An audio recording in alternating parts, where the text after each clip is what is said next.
প্রসঙ্গক্রমে দু একটি জায়গায় দ্বীনি স্বার্থে দ্বীনি মেজাজের খাতিরে বদদোয়া করেছেন।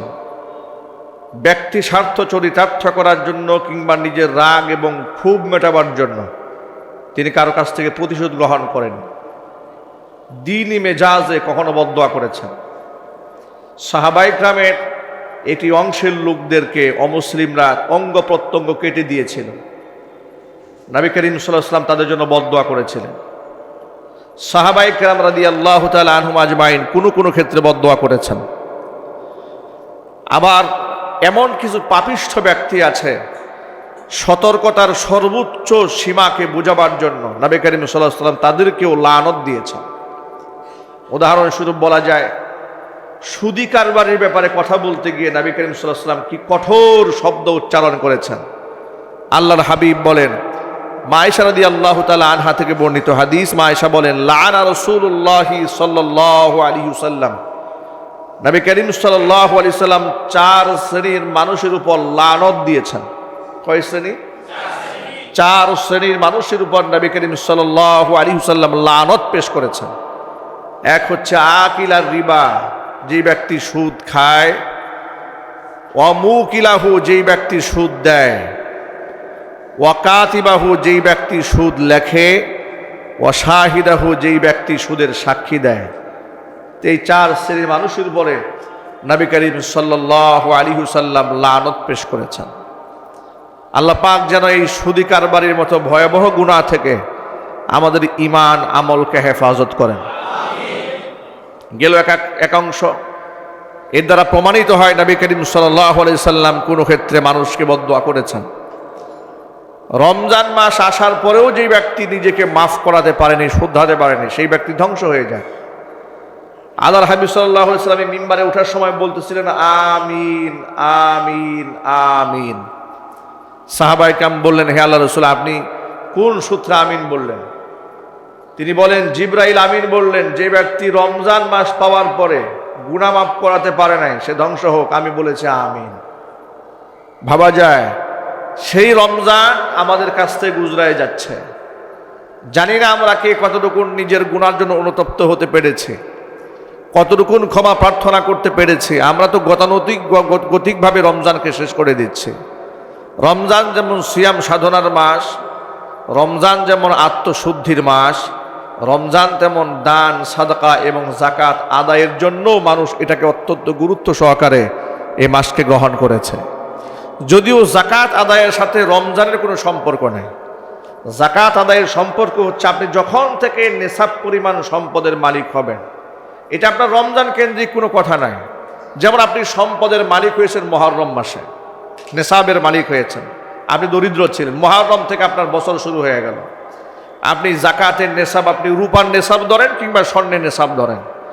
রূপার নেশাব ধরলেন, আনুমানিক 60 থেকে 70 হাজার টাকার মালিক হলেন আপনি মুহররম মাসে। এরপরে মুহররম মাস থেকে পরবর্তী মুহররম মাস পর্যন্ত যদি এই এতটুকু সম্পদের মালিক আপনি থাকেন, তাহলে আপনার উপর যাকাত ফরজ হবে। কিন্তু যদিও আমরা রমজানকে বেছে নিয়েছি বেশি সওয়াব প্রাপ্তির আশায়, রমজানের হিসাবটা অনেকের সহজ হয়, এই জন্য অনেকেই বেছে নিয়েছে। কিন্তু রমজান যাকাত আদায়ের একটা সুবর্ণ সুযোগের মাস। কারণ এই মাসে যাকাত আদায় করলে অন্য মাসের চেয়ে আল্লাহ পাক 10 গুণ থেকে 700 গুণ পর্যন্ত সওয়াব বৃদ্ধি করে দেন। সুতরাং আজকে আমি আপনাদের সামনে যাকাত সম্পর্কিত কিছু কথা বলবো। আমরা বলি ইনশাআল্লাহ। যাকাত ইসলামের মেরুদণ্ড, ইসলামের ভিত্তিমূল, ইসলামের খুঁটি। ঈমানের পরে, ঈমান আনার পরেই, বিশ্বাসগত দিক থেকে মানুষ ঈমান আনার পরেই সবচেয়ে গুরুত্বপূর্ণ ইবাদত হচ্ছে নামাজ, এবং নামাজের পরপরই গুরুত্বপূর্ণ হচ্ছে যাকাত। কোরআন মাজিদে যত জায়গায় নামাজের কথা এসছে, বেশিরভাগ জায়গায় নামাজের সাথে সাথে আল্লাহ পাক যাকাতের কথাও তুলে ধরেছেন। আকিমুস সালাহ ওয়া আতুজ যাকাত, ইকিমুনাস সালাহ ওয়া ইউতুনাজ যাকাত। সুবহানাল্লাহ। জায়গায় জায়গায় নামাজের কথা যেখানে, যাকাতের কথা সেখানে। যাকাত ইসলামের এমন গুরুত্বপূর্ণ একটা অধ্যায়, কোনো ব্যক্তি যদি যাকাতকে অস্বীকার করে সেই ব্যক্তি কাফের হয়। কোনো ব্যক্তি যদি যাকাত আদায় না করে সেই ব্যক্তি ফাসিক হয়, ফুজ্জার হয়, পাপিষ্ট হয়, ইসলামের মূল ভিত্তিটাকে সে নষ্ট করে দেয়। নবী করিম সাল্লাল্লাহু আলাইহি সাল্লাম বলেছেন, বুনিয়াল ইসলামু আলা খামসিন, শাহাদাতি আল্লা ইলাহা ইল্লাল্লাহ ওয়া আন্না মুহাম্মাদার রাসূলুল্লাহ ওয়া ইকামিস সালাহ ওয়া ইতাইজ যাকাত ওয়া হজ্জিল বাইত ওয়া সাওমি রমাদান। এই খুব সুপ্রসিদ্ধ এই হাদিসটির মধ্যে উল্লেখযোগ্য ইসলামের ভিত্তিমূল 5টি। এর মধ্যে প্রথমে হচ্ছে কালিমা, এ কথার সাক্ষ্য প্রদান করা আল্লাহ ছাড়া কোনো মাবুদ নাই, মুহাম্মদ সাল্লাল্লাহু আলাইহি ওয়াসাল্লাম আল্লাহ পাকের প্রেরিত রাসূল, এ কথার উপর ঈমান আনা। এটা হচ্ছে একেবারেই ঈমানের প্রথম পর্ব। দ্বিতীয় পর্ব হচ্ছে ইকামিস সালাহ, তাকে নামাজ কায়েম করতে হবে। তৃতীয় পর্বই হচ্ছে ওয়া ইতাইজ যাকাত, তাকে যাকাত আদায় করতে হবে। সুবহানাল্লাহ বলেন। যাকাতের অপরিহার্যতা এত বেশি ইসলামে। যাকাত কেন গ্রহণ করা হয়? পৃথিবীতে আল্লাহ রাব্বুল আমিন মানুষের ধনী দরিদ্র আল্লাহ সৃষ্টি করেছেন। কে সৃষ্টি করেছেন? আল্লাহু ইয়াবসুতুর রিজকা লিমান ইয়াশা ওয়া ইয়াকদির। সম্পদের প্রাচুর্যতাও আল্লাহ দিয়েছেন, আবার সম্পদ কারো কম এটাও আল্লাহ পাক নিজেই নির্ধারণ করে দিয়েছেন। মানুষ ইচ্ছা করে ধনী হওয়ার কোনো সুযোগ নাই, ইচ্ছা করে গরিব থাকারও কোনো সুযোগ নাই। একথা বিশ্বাস যদি অন্তরে থাকে, অন্যের সম্পদ দেখে আর জেলাসি হবে না। যাদের মনে হিংসা হয় অন্যের সম্পদ দেখে কিংবা কারো বড় হয়ে যাওয়া দেখে, তার যদি এতটুকুন তাকদীরের প্রতি বিশ্বাস থাকে যে ওনার জন্য যা নির্ধারিত সে যে কোনো মূল্যে সেটা পাবে, আর আমার জন্য যা নির্ধারিত আমি হাজারো খামসি করলেও এটা আমার দ্বারা সম্ভব হবে না। দেখবেন ভদ্রবেশে কিছু লোকেরা খুব খুশ গল্প করে বলে যে অমুকে এদিক সেদিক করে কামাইছে, এই জন্য 4-5টা বাড়ির মালিক হয়ে গেছে, আমি কিচ্ছু করি নাই, আমি চাইলে আমিও করতে পারতাম না। আপনি চাইলে করতে পারতেন না। এটা যদি আপনার তাকদীরে এটা লেখা থাকতো তাহলে আপনি এটা অবশ্যই করতেন, ঠিক কিনা বলেন? এটা আপনার তাকদীরে লেখা নাই, আপনি এটা করেননি। বরং নিজের গল্প এভাবে না বলে আপনি আল্লাহর কাছে শুকরিয়া আদায় করে বলবেন, আমি মহান রবের দরবারে শুকরিয়া আদায় করি, আল্লাহ আমাকে যা দিয়েছেন আলহামদুলিল্লাহ, ঠিক কিনা বলেন? এতটুকু সন্তুষ্ট কি মহান রবের উপর রাখা যায় না? যদি বলেন যায় না? তাকদীরের উপর বিশ্বাস রাখেন। আল্লাহ রাব্বুল আলামিন কোরআন মাজিদের মধ্যে ঘোষণা করেছেন, আল্লাহু ইয়াবসুতুর রিজকা লিমান ইয়াশা ওয়া ইয়াকদির। আমি হচ্ছে সেই রাজ্জাক, যে রাজ্জাক যার জন্য খুশি রিজিককে আমি আল্লাহ সুপ্রশস্ত করে দেই। শুধুমাত্র লেখাপড়া করলে কিংবা কঠোর পরিশ্রম করলেই সম্পদের মালিক হওয়া যায়, এটা একটা ভ্রান্তিমূলক কথা। পৃথিবীর মধ্যে এমন অসংখ্য শিল্পপতি আছে ভালো করে নিজের নামটাও লিখতে পারে না, আছে না? নাই? ভালো করে নামটা লিখতে পারে না, হাজার কোটি টাকার মালিক। আরেকজন শিক্ষক বাচ্চাদেরকে লেখাপড়া করাতে করাতে, শিখতে শিখতে, শেখাতে শেখাতে, বুঝতে বুঝতে, বুঝাতে বুঝাতে জীবন শেষ করে দিয়েছে, একটা ঘরও করতে পারে না, ঠিক না? আবার বলে কঠোর শারীরিক কায়িক পরিশ্রম করলে সম্পদের মালিক হওয়া যায়। এটা আপনার কে বলেছে? একজন রিক্সাওয়ালা, খেটে খাওয়া দিনমজুর, যে শারীরিক শ্রম ঘাম সে দেয়, শারীরিক কসরত যত বেশি হবে তত সম্পদ বাড়বে। এটা লজিক যদি সত্য হতো তাহলে পৃথিবীর সমস্ত কামলারা শিল্পপতি থাকতো, ঠিক কিনা বলেন? কারণ তাদের চেয়ে শারীরিক পরিশ্রম আমরা কেউ করি না। এটা তাকদীর, আল্লাহর পক্ষ থেকে নির্ধারিত। কিন্তু তাই বলে কেউ খেয়ে থাকবে কেউ না খেয়ে থাকবে তা হবে না। আল্লাহ পাক রিজকের একটা ভারসাম্যতা আল্লাহ নিজেই তৈরি করে দিয়েছেন। কোরআন মাজিদের মধ্যে আল্লাহ রাব্বুল আলামিন বলে দিয়েছেন, লিকাইলা ইয়াকুনা দুলাতান বাইনাল আগনিয়াই মিনকুম। সম্পদ তোমাদের মধ্যে বিভাজন হবে, এর বিরাট একটা উদ্দেশ্য হচ্ছে সম্পদ যেন কিছু সংখ্যক মানুষের হাতে পুঞ্জীভূত আকারে জমা না হয়। এটা লিকুইড, মানে এটা সবার হাতে যখন থাকবে এটা একটা ভারসাম্য বজায় থাকবে। সবার হাতে যদি না থাকে, একদল থাকবে একেবারে আকাশচুম্বী, আরেকজন একেবারে খেতেও পায় না, এমন যদি হয় তাহলে ওই সমাজে শান্তি আসবে না। কথা বলতে হবে, ঠিক কিনা? আচ্ছা, আপনারা চিন্তা করেন, অসংখ্য লোক ল্যান্ড ক্রুজার প্রাডো গাড়িতে ঘুরে বেড়াচ্ছে, আর শত সহস্র মানুষ তার গাড়ি চতুর্দিক দিকে ভিড় করে দাঁড়ায় আছে ভিক্ষা চাওয়ার জন্য, এতে কি সে নিজেও শান্তিতে আছে? কথা বলেন আপনারা, সে নিজেও শান্তিতে আছে না? তার নিজে শান্তিতে নেই।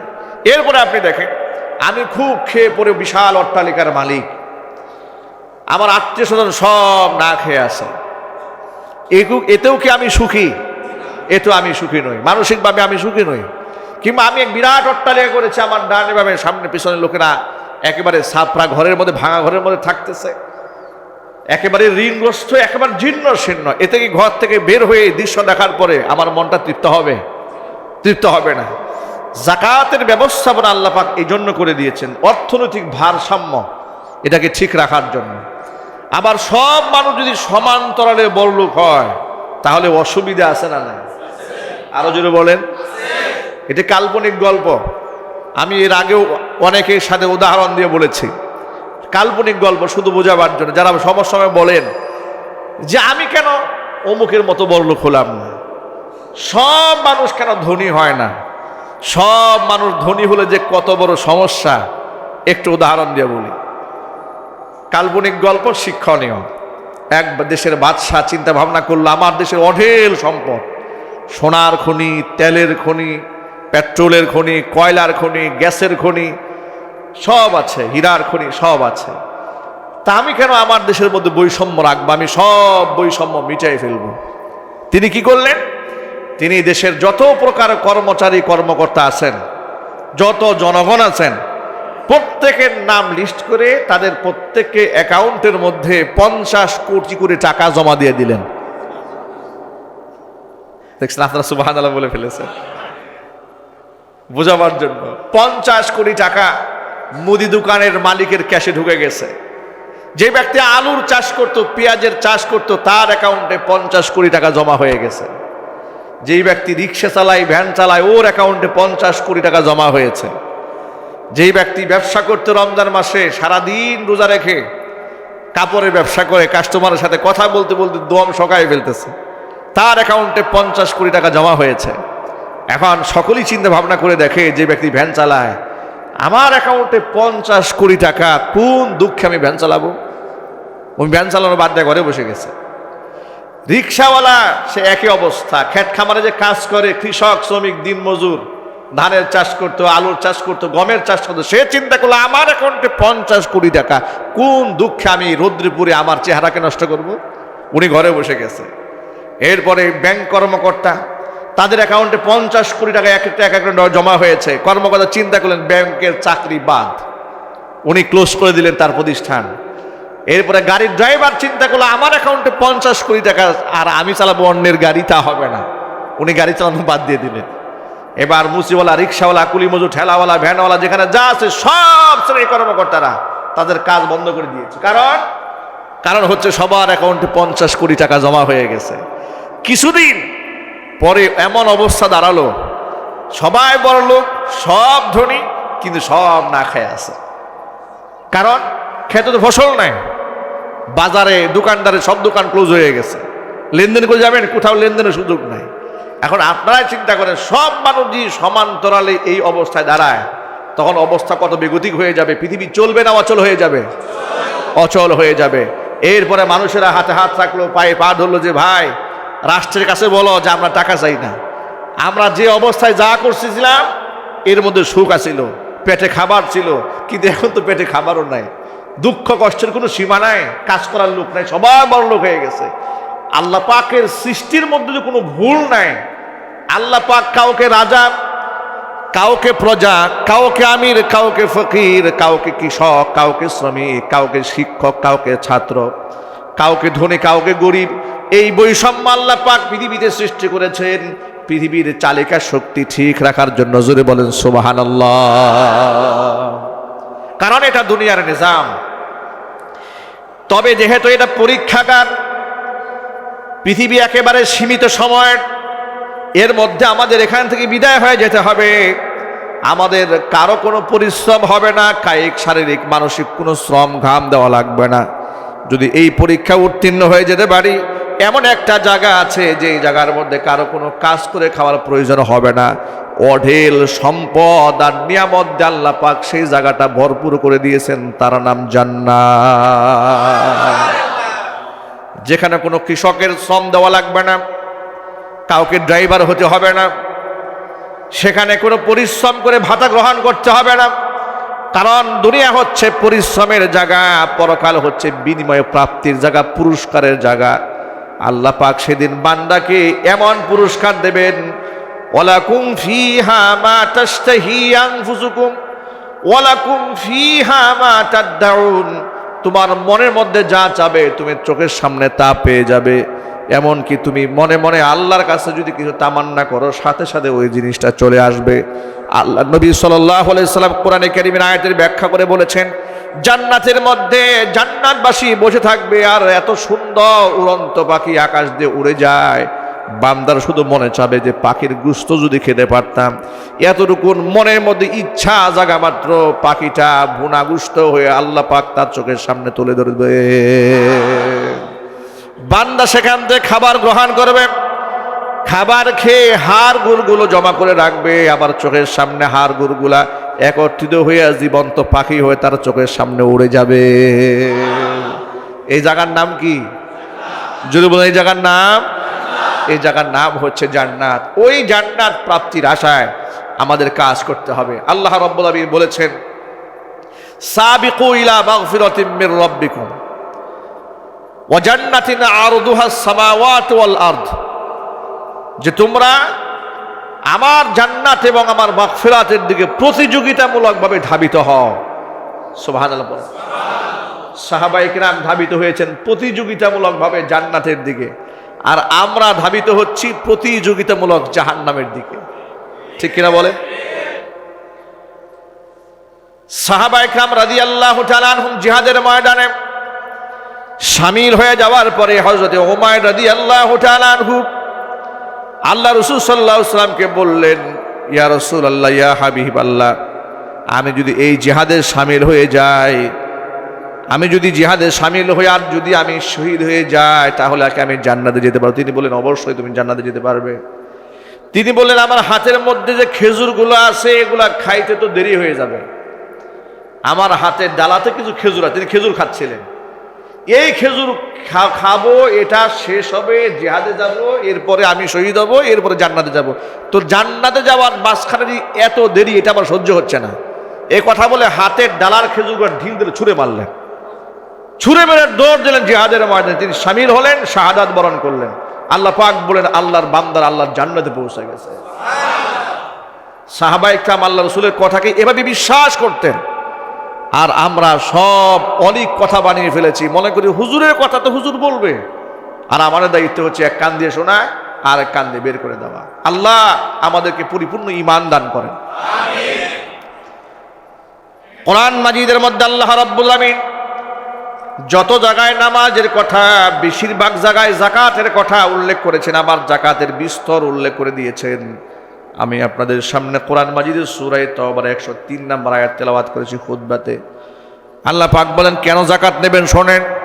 খুয মিন আমওয়ালিহিম সাদাকাতান তুতাহহিরুহুম ওয়া তুযাক্কিহিম বিহা ওয়া সাল্লি আলাইহিম ইন্না সালাতাকা সাকানুল লাহুম ওয়াল্লাহু সামিউন আলীম।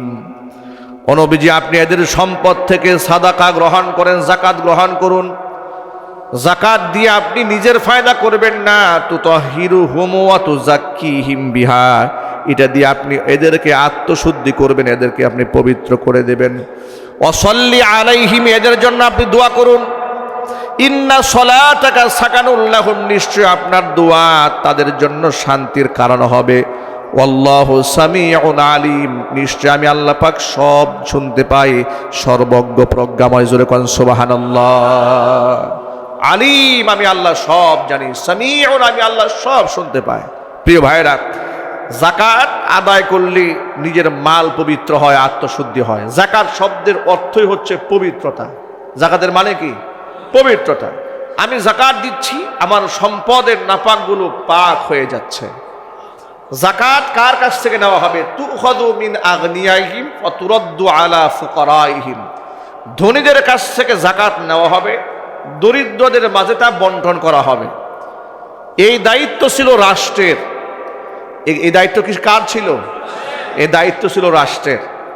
একটি কল্যাণময় ইসলামিক রাষ্ট্র ব্যবস্থা যদি প্রতিষ্ঠিত হয়, তাহলে সেখানে তারা যে কাজগুলা করবে, এর মধ্যে বড় একটা গুরুত্বপূর্ণ কাজ হচ্ছে নামাজ কায়েম করবে, যাকাত আদায় করবে। এই যাকাতটা তারা গ্রহণ করবে মানুষের কাছ থেকে, দরিদ্র মানুষের কাছ থেকে। ধনী মানুষ ধনীদের কাছ থেকে গ্রহণ করবে, দরিদ্র মানুষের কাছে এই যাকাতগুলো তারা পৌঁছে দেবে। অর্থনৈতিক ভারসাম্য বজায় হবে।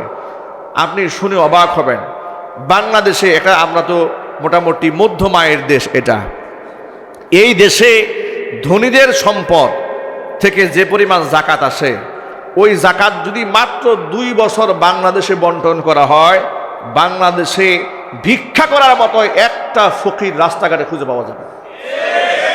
সুবহানাল্লাহ বলেন।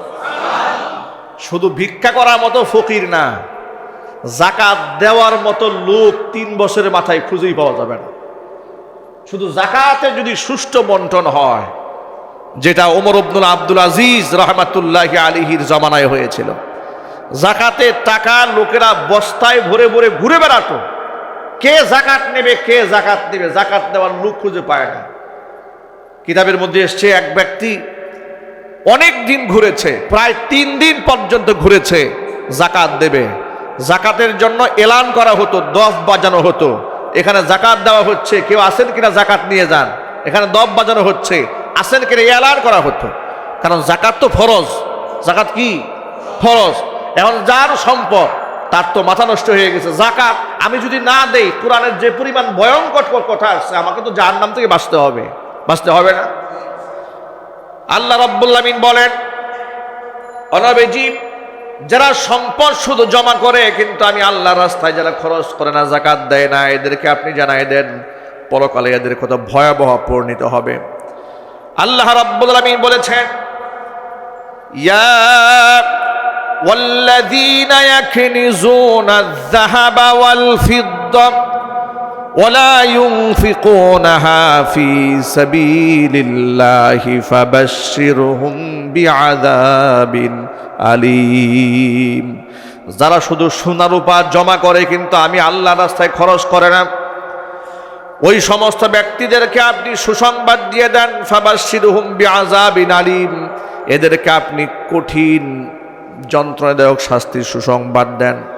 শাস্তির কি সুসংবাদ হয় না দুঃসংবাদ হয়? আল্লাহ পাক বলেন সুসংবাদ। কেন বললেন? শাস্তির তীব্রতা বোঝাবার জন্য। এটা শাস্তির তীব্রতা বোঝাবার জন্য আল্লাহ পাক বলেন সুসংবাদটা দিয়ে দেন মায়েদের।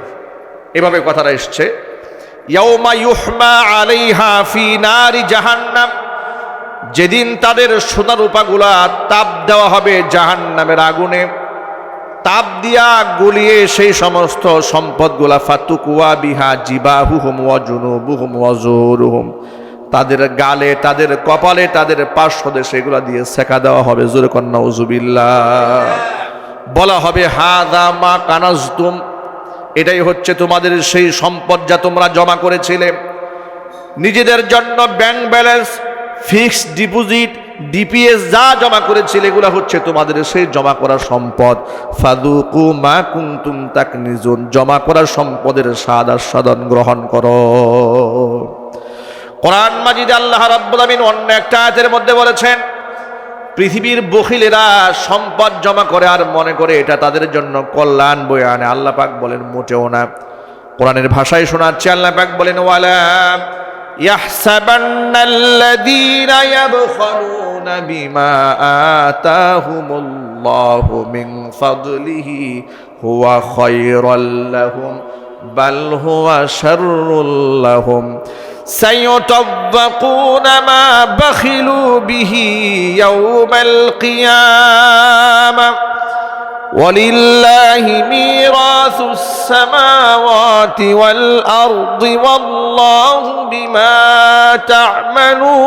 تعملون خبير।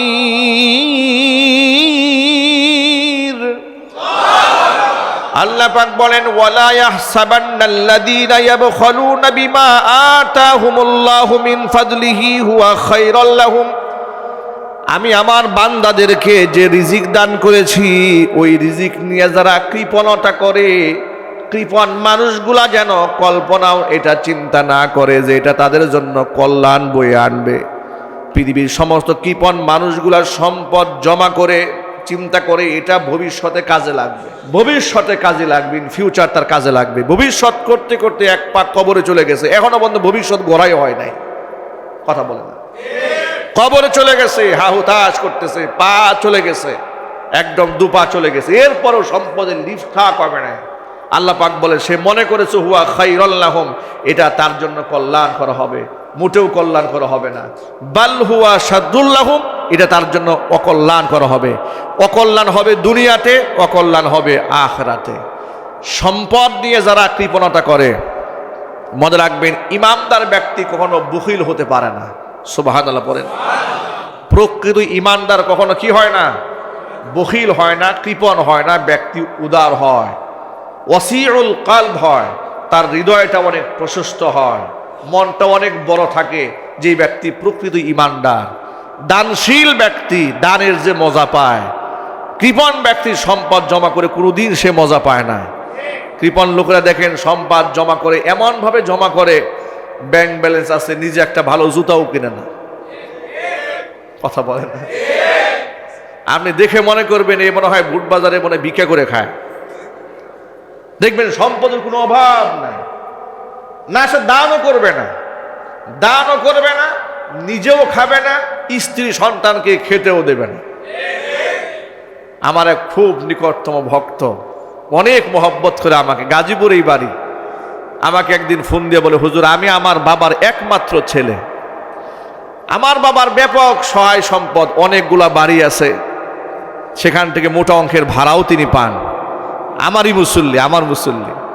তিনি আমাকে বললেন হুজুর আপনার পেছনে তিনি নামাজও পড়েন, কিন্তু এই লোকটা এতটা বখিল, এক শার্ট তিনি 3-4 বছর গায়ে দেবে, 3-4 জায়গা যদি ছিঁড়েও যায় এগুলোকে তিনি প্রয়োজনে রিপেয়ারিং করবে ওই জায়গায়, এরপরেও তিনি ওই শার্টও চেঞ্জ করবে না।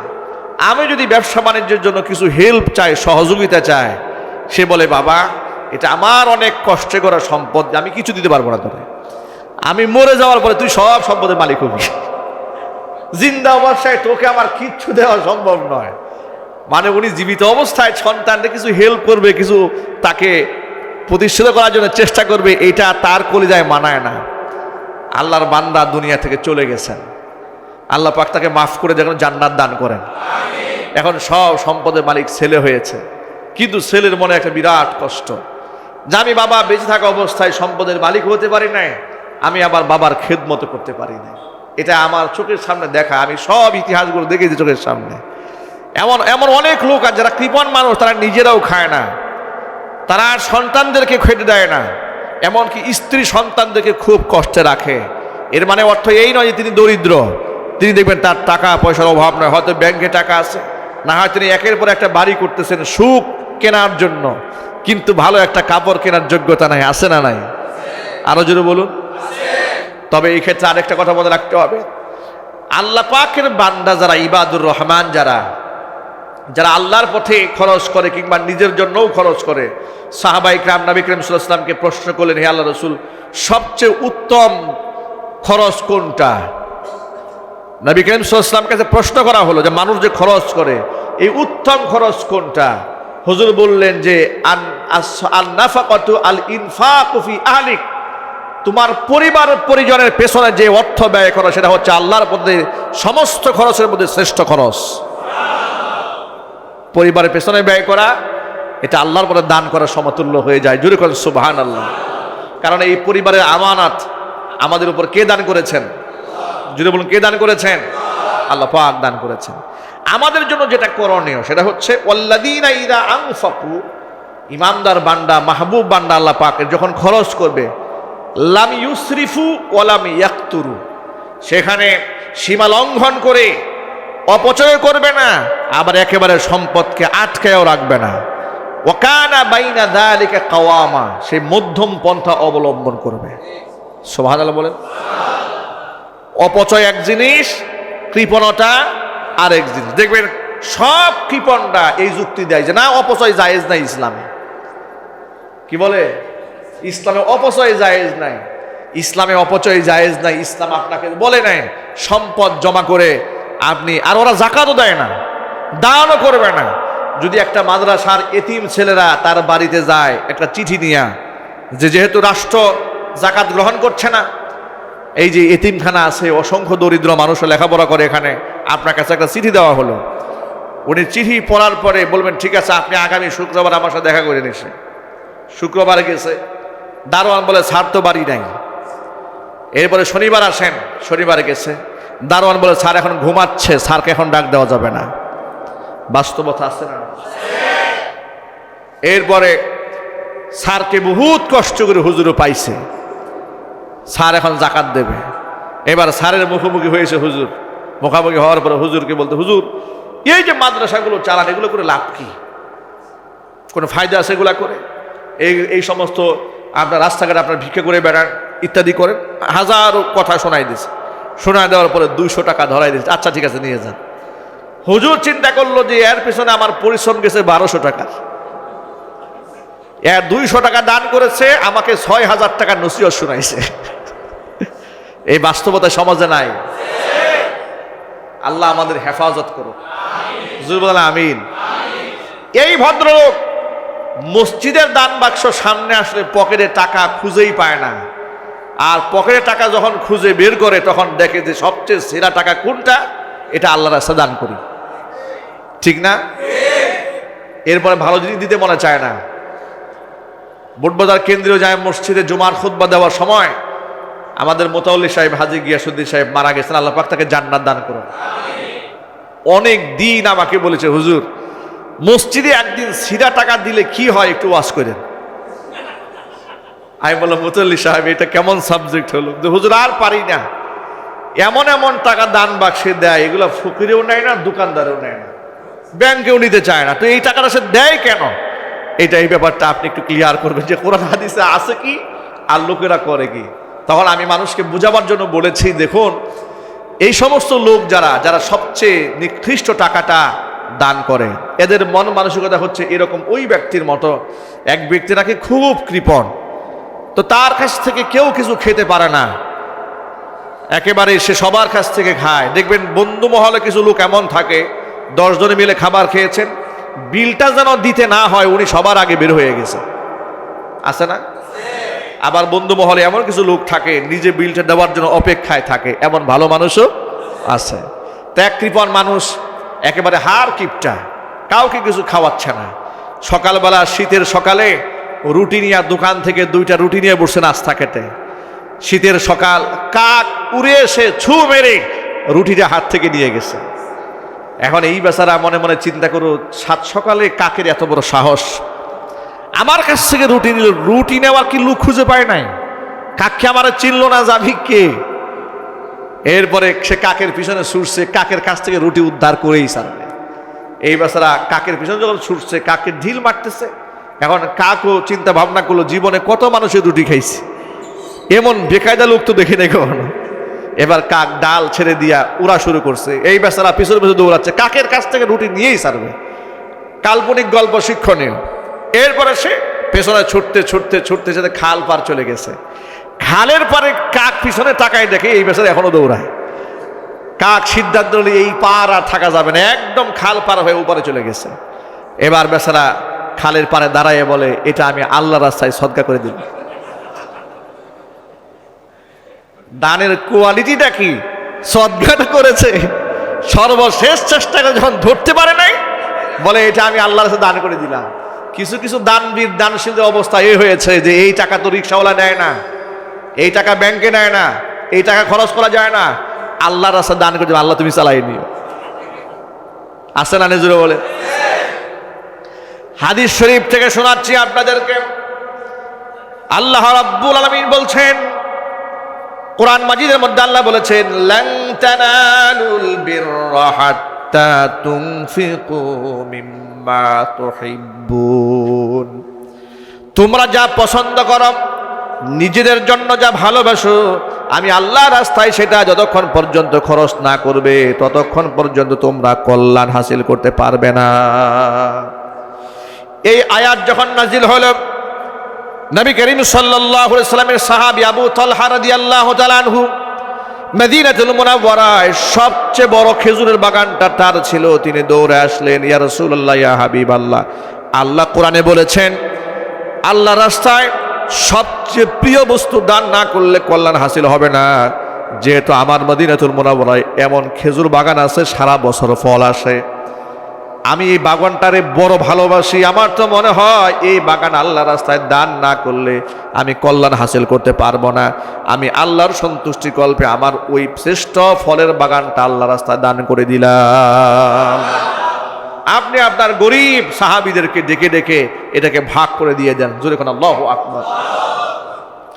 আল্লাহ নবী সাল্লাল্লাহু আলাইহি ওয়াসাল্লামের সাহাবী, এই সাহাবী আবু তালহা রাদিয়াল্লাহু তাআলা আনহু একদিন বাগানে বসে আছেন, চিন্তা ভাবনা করলেন বাগানে সময় কাটাচ্ছি, ইবাদতে নামাজের মধ্যে সময়টা কাটাই দেই। তিনি বাগানের মধ্যেই আল্লাহু আকবার বলে নামাজে দাঁড়ায় গেলেন।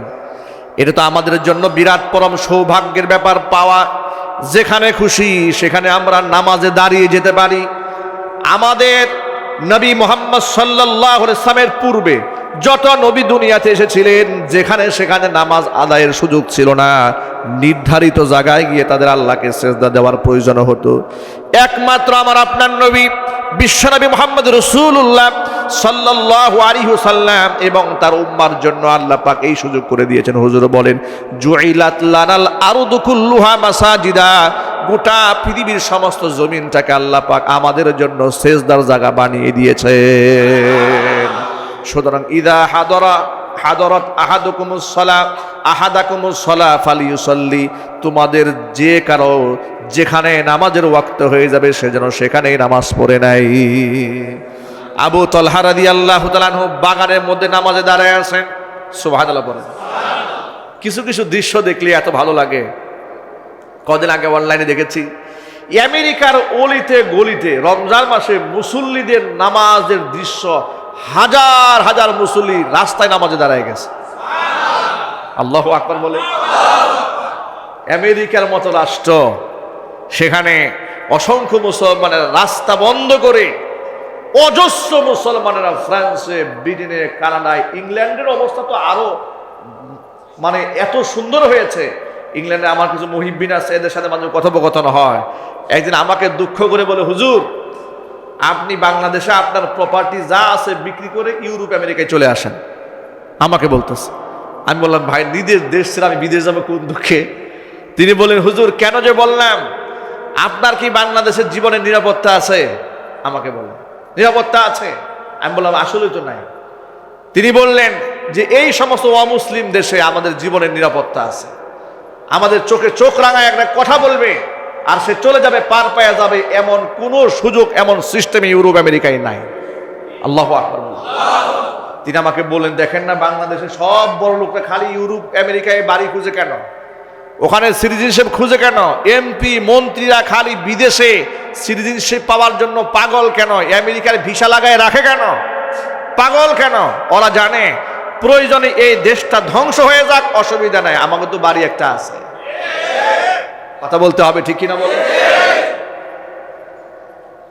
আমাকে বলেন, দুঃখ করে বললেন। তখন আমি বললাম যে ভাই কারণটা কি? তিনি বললেন যে ইসলাম মানা এই দেশে যতটা সহজ, বাংলাদেশে ততটা সহজ না। কথা বলেন, ঠিক কিনা বলেন? আমি তখন বাস্তবতার সাথে মিলিয়ে দেখলাম যে কথা কিন্তু খারাপ বলে নাই। সে বললো আমেরিকার স্টেটে, ইংল্যান্ডে গরুর গোশত আপনি খাবেন কিংবা বিক্রি করবেন কিংবা প্রচার করবেন, এমন একটা সন্তানের জন্ম হয় নাই আমেরিকাতে, ইউরোপ আমেরিকাতে, যে বলবে যে এমন জায়গায় গরুর গোশত চলবে না। কথা বলার সাহস কারো নাই। আর 90 থেকে 95% মুসলমানের দেশে আমাকে হিসাব করতে হয় ঢাকা বিশ্ববিদ্যালয় ক্যাম্পাসে গরুর গোশত থাকবে না, থাকবে না। কথা বলেন, ঠিক কিনা বলেন? শুধুমাত্র চিৎকার চেঁচামেচি করলেই মুসলমান হওয়া যায় না। শুধুমাত্র তাহাজ্জুদ পড়লে আর উমরা করলেই মুসলমান হওয়া যায় না। ইসলামের স্বাধীনতা দিতে হয়। কথা বলতে হবে, ঠিক কিনা? বাংলাদেশে ইফতার মাহফিলগুলো বন্ধ হয়ে গেছে, ইফতার পার্টি বন্ধ করা হয়েছে ঘোষণা করে। কোনো অফিসে, কোনো আদালতে, কোনো শিক্ষাঙ্গনে ইফতার পার্টি নাই। এই ইফতার উপলক্ষে মানুষের মিলন মেলা হতো। ইফতার উপলক্ষে কিছু দরিদ্র অসহায় মানুষ একবেলা ভালো করে খেতে পারতেন। ঠিক কিনা বলে? মানুষের মধ্যে হৃদ্যতাপূর্ণ একটা সম্পর্ক হতো।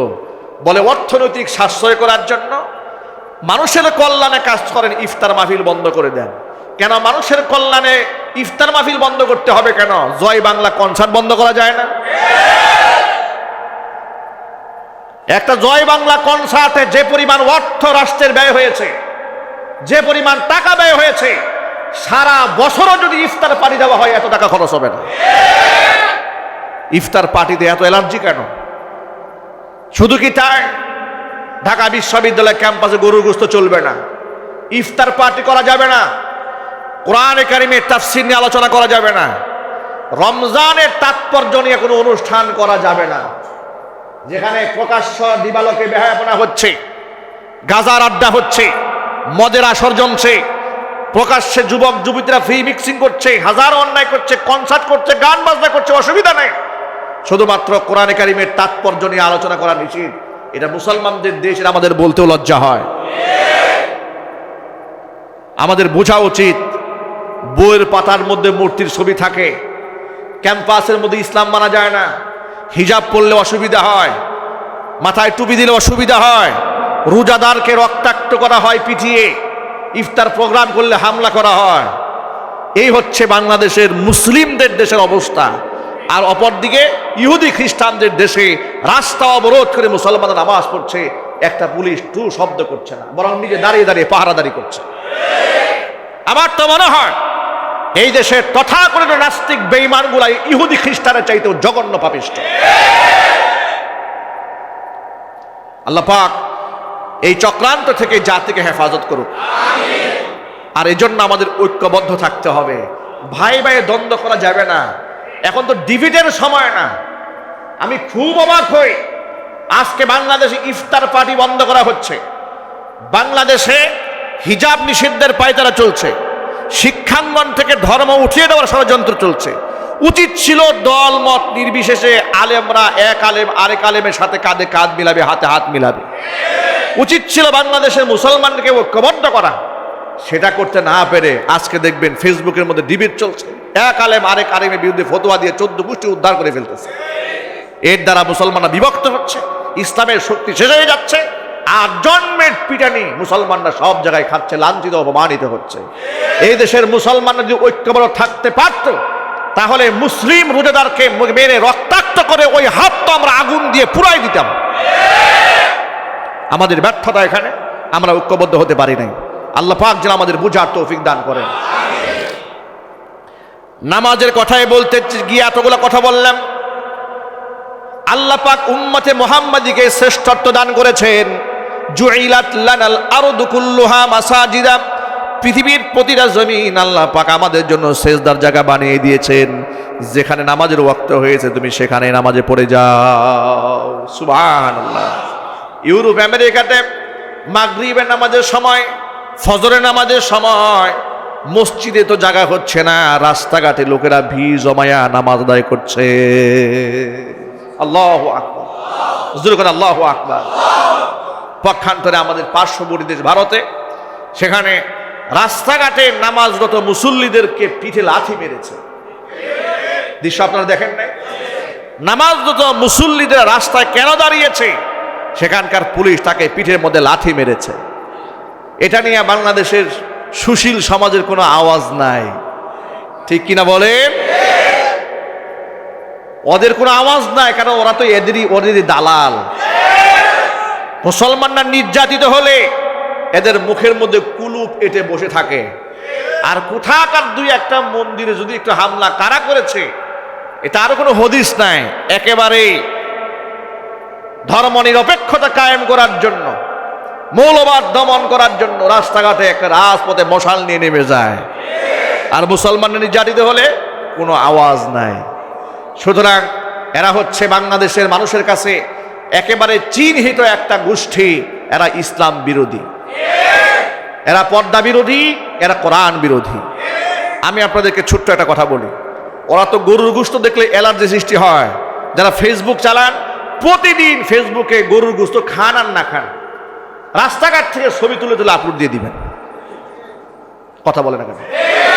এই পরিমাণ গরুর গোশতের ছবি ফেসবুকে ছাড়বেন, একেবারে দিল্লির তাখতে তাউস পর্যন্ত যেন আওয়াজ পৌঁছে যায় বাংলাদেশের 17 কোটি মুসলমান গরুর গোশতের প্রচার করছে। বিশ্ববিদ্যালয়তে ওরা ইফতার নিষিদ্ধ করেছে। গণ ইফতারের আয়োজন করবেন, যিনি যেখানে আছেন আয়োজন করবেন। আয়োজন গোপনে করবেন না, প্রকাশ্যে করবেন। প্রকাশ্যে আয়োজন করে ফেসবুকে ছবি ছাড়বেন যে আমি আজকে ইফতার প্রোগ্রাম করেছি, অনলাইনে ভাইরাল করে দেবেন। আপনারা বুঝাই দেবেন কনসার্ট নিষিদ্ধ চাই, ইফতার পার্টি নিষিদ্ধ চাই না। রাজি আছেন কে? হাত দেখতে চাই। আল্লাহ পাক কবুল করেন।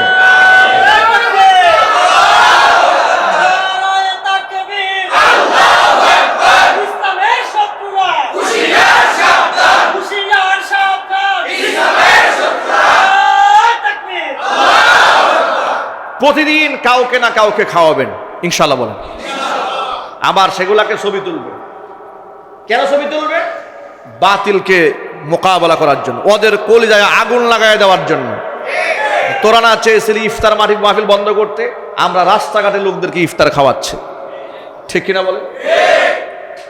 সুতরাং ধর্মীয় কাজে কোনো বাধা বরদাস্ত করা হবে না। ইফতার করা এবং করানো দুটোই ইবাদত।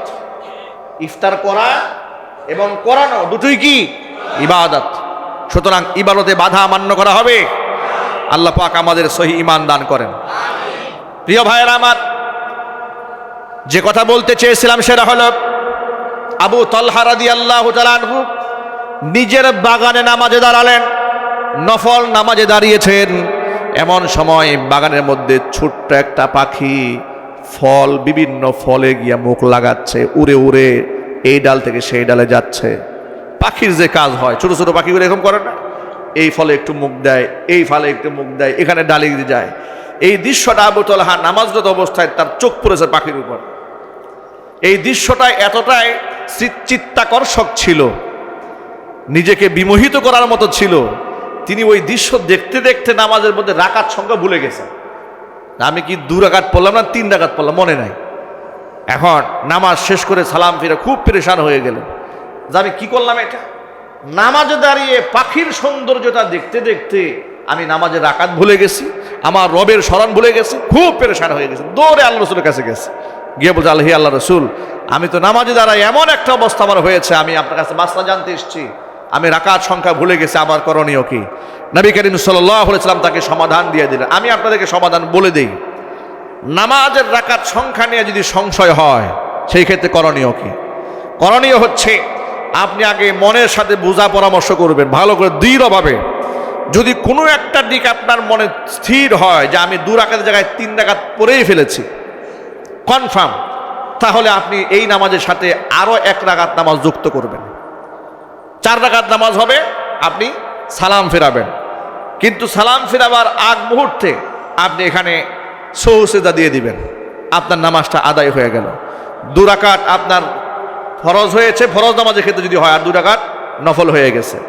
নফল নামাজের ক্ষেত্রে একই সিস্টেম। যদি আপনি 2 রাকাতের নিয়তে দাঁড়িয়েছেন, আপনি রাকাত ভুলে গেছেন, মন যদি কোনো ব্যাপারে স্থির হয়ে যায়, আপনি সেটা গ্রহণ করবেন। আর যদি এমন হয় যে আপনার এখন একেবারেই 2টা না, আমি 3 রাকাত পড়লাম না 4 রাকাত পড়লাম, কোনো সিদ্ধান্ত নেওয়া যাচ্ছে না, তাহলে আপনি এই পূর্ণ নামাজটা আবার দোহরায় পড়তে হবে। এই হচ্ছে মাসালা। সাহাবী তিনি নবী করিম সাল্লাল্লাহু আলাইহি ওয়াসাল্লামের কাছে সমাধান নিয়ে নিলেন।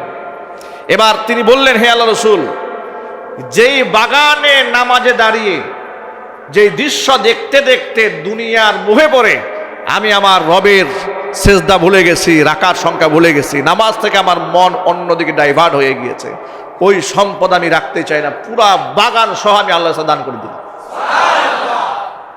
ভাবা যায় যে সম্পদ আমাকে আল্লাহ ভুলিয়ে দিয়েছে, আমি এই সম্পদ রাখতে চাই না, এই সম্পদ আমাদের আযাবের কারণ হবে। এভাবে সাহাবায়ে কিরাম রাদিয়াল্লাহু তাআলা আনহুম আজমাইন কোরআন এবং সুন্নাহকে মান্য করেছে। তারা হচ্ছে আমাদের ঈমান এবং আমলের মডেল। যারা আমরা এখানে এসেছি, শতকরা 2.5 টাকা, শতকরা 2.5% সম্পদ আল্লাহর পরে দান করতে হবে। যাকাত, এই যাকাত আছে স্বর্ণে, যাকাত আসে রূপায়, যাকাত আসে নগদ অর্থে, যাকাত আসে ফিক্সড ডিপোজিট ব্যাংক ব্যালেন্সে। ব্যবসার উদ্দেশ্যে যদি কোনো প্রপার্টি খরিদ করেন, ব্যবসার উদ্দেশ্যে ওই প্রপার্টি কিনতে গিয়া কেনার পরে যত টাকা হয়েছে পূর্ণ টাকার আপনার যাকাত দিতে হবে। দোকানের মধ্যে মালামাল আছে, যত টাকার মাল আছে সব হিসাব করে সম্পদের 2.5% যাকাত আপনি দান করতে, দান না, এটা আদায় করতে বাধ্য। এটা কি দান নাকি আদায়? জোরে বলেন। দান কোনটা? দান হচ্ছে যেটা আমার উপর ফরজ না, আমি এমনিতেই দিলাম, এটা দান। আর এটা আমার উপর ফরজ, এটা আমাকে দিতেই হবে, না দিলে আমার ঈমান ও ইসলাম টেকে না, এটা আমাকে করতে হবে। আমরা কি করবো না ইনশাআল্লাহ? রাজি আছে কার? হাত দেখি। আল্লাহ যেন কবুল করে, জোরে করে আমিন। হাত নামান। যাকাত যদি কেউ আদায় না করে, হাদিস শরীফের মধ্যে এসেছে যে তাকে সুজাউন আকরা, একেবারে বিষাক্ত সাপ বানিয়ে দেওয়া হবে, তার সম্পদকে গলায় পেঁচিয়ে দেওয়া হবে, তার দুধারে সুবল মারে থাকবে, সে বলতে থাকবে আনা কানজুকা ওয়া মালুকা, আমি তোমার সম্পদ, আমি সময়তে কুক্ষিকতা সম্পদ যেটা তুমি জমা করেছিলে নিজের সুখের আশায়, আমি তোমার সেই সম্পদ, এ কথা বলে বলে সে গলার মধ্যে সুবল মারে থাকবে। আল্লাহ এই আযাব থেকে তুমি আমাদেরকে হেফাজত করো, তুমি আমাদেরকে রক্ষা করো, জোরে কোন আমিন। যাকাত আমরা আদায় করব। যাকাতের মাসরাফ আছে, যাকাতের খাত আছে। যাকাত আমাদের দেশে যারা যাকাত গ্রহণ করে আর আমরা যারা যাকাত দিই, একেবারে আর্টিফিশিয়াল সিস্টেম হয়ে গেছে। আপনাকে ছোট্ট একটা তথ্য বলি, নিকটতম আত্মীয় স্বজন যদি দরিদ্র হয়, যাকাতের টাকা এদেরকে দেবেন, মুখে বলার দরকার নাই যে আমি আপনার যাকাত দিলাম, এই কথা বলে সে মাইন্ড করবে, কষ্ট পাবে মনে, সে বলে আমাকে একেবারে ফকির মনে করেছে, যাকাত দিয়েছে, যাকাত ফেতরা দিয়েছে, এগুলো আপনার কোনো দরকার নেই। আপনি মনের নিয়ত মনে রেখেছেন, সামনে ঈদ আসছে, ঈদ উপলক্ষে তাকে 10,000 টাকা দিয়ে আসছেন, অমুকে 20,000 টাকা দিয়ে আসছেন, অমুকে 30,000 টাকা দিয়ে আসছেন, এভাবে করে করে আপনি নিজের পাই টু পাই হিসাব করে যাকাতটা দিয়ে দিবেন। পারবো না ইনশাআল্লাহ? জুড়ে বলুন ইনশাআল্লাহ। আল্লাহ পাক যেন আমাদেরকে কবুল করেন, আমাদেরকে মঞ্জুর করেন।